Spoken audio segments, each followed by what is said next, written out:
अस्सलाम वालेकुम वरहमतुल्लाह। शहीर सियालवी आपसे मुखातिब हूँ। एक डिबेट चल चुकी है कि गिलगित बल्तिस्तान को सूबा बनना चाहिए या नहीं बनना चाहिए। पाकिस्तान में अक्सरियत लोगों की ऐसी है जो कि चाहते हैं कि बने, लेकिन उन्हें इसके कॉन्सिक्वेंसेस के बारे में पता नहीं है, और जिन्हें पता भी है तो वो इतनी इम्पोर्टेंस दे नहीं रहे इस चीज़ को। देखें, मेरा ये पैगाम अपने गिलगित बल्तिस्तान के इलाके और गिरदोनवा के जो दोस्त अहबाब हैं उन सबको है कि सबसे पहले हमें बीइंग अ मुस्लिम और उसके बाद बीइंग अ पाकिस्तानी हो के सोचना है कि क्या इससे हमारी कॉज को, हमारी आइडियोलॉजी को नुकसान है या फ़ायदा है। नंबर 1। नंबर 2, क्योंकि ये सारा एरिया कश्मीर जो है, either it is Ladakh, Jammu या आपका AJK या जो आपका इंडियन ऑक्यूपाइड कश्मीर या गिलगित है, इन टोटलिटी ये कश्मीर है। एक हिस्सा हम पहले थोड़ा बहुत जो है वो चाइना को गिफ्ट कर चुके हैं। चलो, वो एक स्ट्रेटिजिक पॉइंट ऑफ व्यू से था कि जहाँ इंडिया के साथ पाकिस्तान के अनबन होती रहती थी LOC पे, वहाँ ज़रा चाइना भी इंडिया को टफ़ टाइम देता रहेगा तो इंडिया की जो अटेंशंस हैं वो डाइवर्ट होती रहेंगी।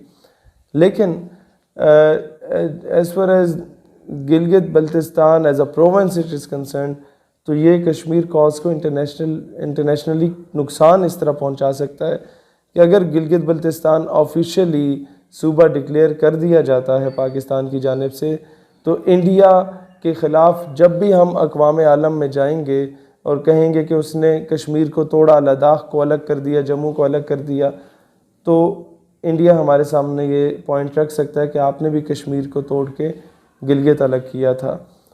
एक ये चीज़ बहुत इम्पोर्टेंस का हामिल है। हाँ, मैं जानता हूँ ज़ुबान गिलगित के लोगों की ज़रा सी डिफरेंट है, उनका कल्चर थोड़ा डिफरेंट है, लेकिन इंटरनेशनल एस्पेक्ट से अगर देखा जाए तो आप लोगों के जो मेन कंसर्न्स हैं वो ये हैं कि आपका कोटा होना चाहिए, जॉब्स आपको उस हिसाब से मिलनी चाहिए, डेवलपमेंट होनी चाहिए, इंफ्रास्ट्रक्चर बेहतर होना चाहिए।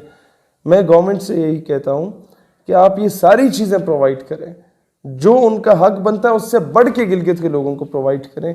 लेकिन सिर्फ एक चीज़ का मैं दरख्वास्त करूँगा कि सूबे का अगर इसे स्टेटस देते हैं तो वो पाकिस्तान को नुकसान पहुँचाएगा। ये बात कि एक मखसूस इलाके को सूबा तो आपने बना दिया, लेकिन उससे इन टोटलिटी कश्मीर कॉज को, आपको पता है कि एक दौर था आज से 20 साल पहले 98% कश्मीरीज बोलते थे कश्मीर बनेगा पाकिस्तान, और 2% कहते थे कि हमें अलहदा रियासत बनाया जाए। ये मैं ओवरऑल कश्मीरियों का बता रहा था।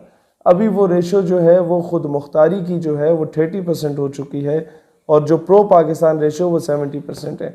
इसमें ना तो इंडिया का कोई कमाल है और ना ही इसमें मैं समझता हूँ कि कश्मीरियों की कोई गलती है। इसमें सबसे बड़ा कसूर हम लोगों का है कि एक बंदा जो आपके नाम पे शहादत देता है, फिर वो चाहता है कि उसकी कब्र के कुतबे पे भी पाकिस्तान लिखा जाए, फिर वो चाहता है कि वो दफन हो तो वो पाकिस्तानी परचम के अंदर दफन हो, फिर वो चाहता है कि उसके खून से उसके कफन पे पाकिस्तान का नाम हो।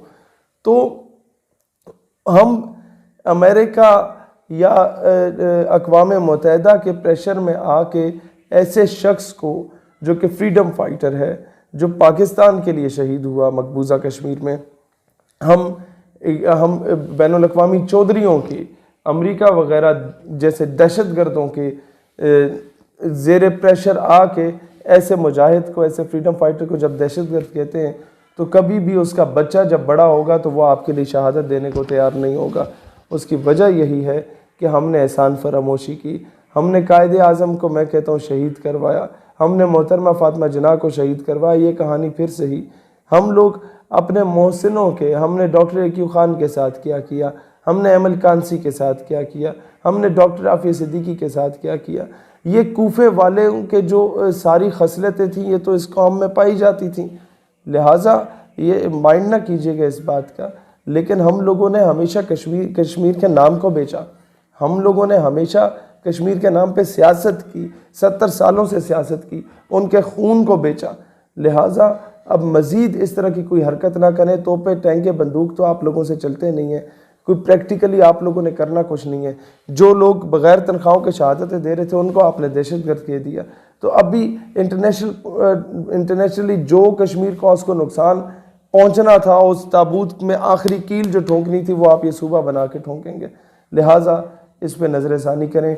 और गिलगित बल्तिस्तान के लोगों से मेरी दरख्वास्त है कि माजी में भी इस तरह का काम हुआ, जब बांग्लादेश में ये कैंपेन चली कि जी बंगाली लैंग्वेज को भी ऑफिशियल लैंग्वेज का स्टेटस दिया जाए, तो उर्दू के साथ बंगाली को भी ऑफिशियल लैंग्वेज दे दिया गया।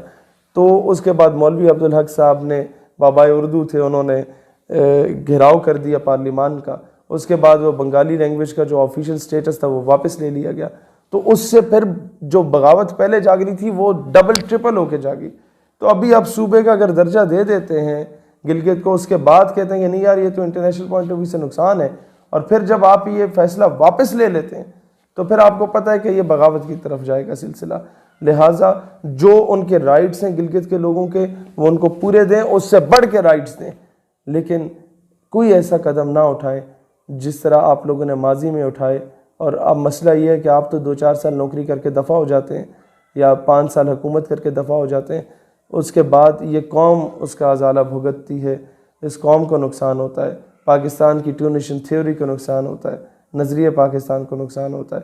लिहाजा पाकिस्तान से वफ़ादारी करें, इससे गद्दारी के मुर्तकब न ठहरें। पाकिस्तान हमेशा जिंदा।